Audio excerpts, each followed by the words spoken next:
লোকে বলে ভাগ্য বৃদ্ধি, ভাগ্য বৃদ্ধি, ভাগ্য বৃদ্ধি কি করে হবে?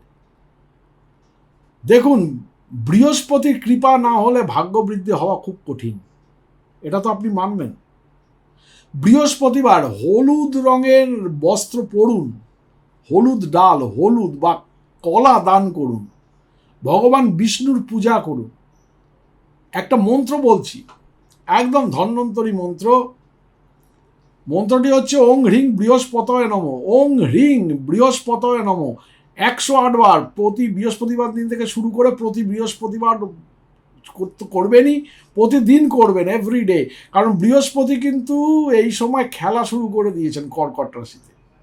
বৃহস্পতি হলুদ বস্ত্র পরার দিকে মনোযোগ করবেন, যাতে হলুদ রঙের পোশাক আশাক বেশি করে পরবেন, হলুদ ডাল, হলুদ বা কলা দান করুন, ভগবান বিষ্ণুর মন্দিরে পুজো করুন।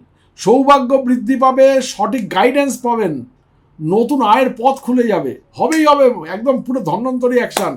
বলে, সবাই বলে যে শান্তনুদা কী করে হবে, একদম এই শর্টসে বলছি আমি, একদম দারুণ টোটকা।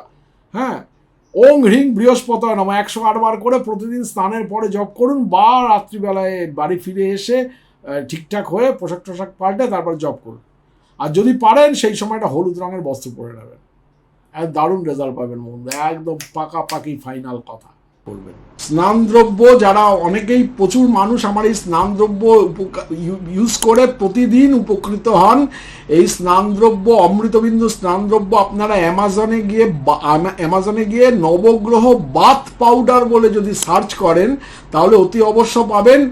অতি অবশ্য কিনে নিয়ে এর একটা চিমটি আপনারা সারা বালতির জলে গুলিয়ে নিয়ে যদি আপনারা প্রতিদিন স্নান করেন তাহলে ডেইলি আপনাদের 9টা গ্রহের যে খারাপ এফেক্ট সেটা আপনাদের উপর খবরদার পড়বে না, এবং কুনজর থেকে দূরে থাকবেন, আর ব্ল্যাক ম্যাজিক বা কালা জাদু থেকে দূরে থাকবেন।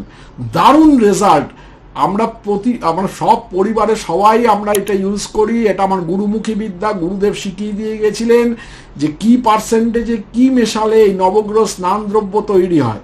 তারপর থেকে আমি, আমার ক্লায়েন্টরা যারা নিয়েছেন বারবার নিতে শুরু করেন, মানে প্রেমে পড়ে যান আর কি।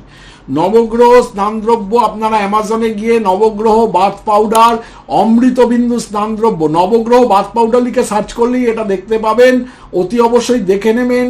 আর সেলারের নাম গ্লোবাল পারচেজ ইন্টারন্যাশনাল।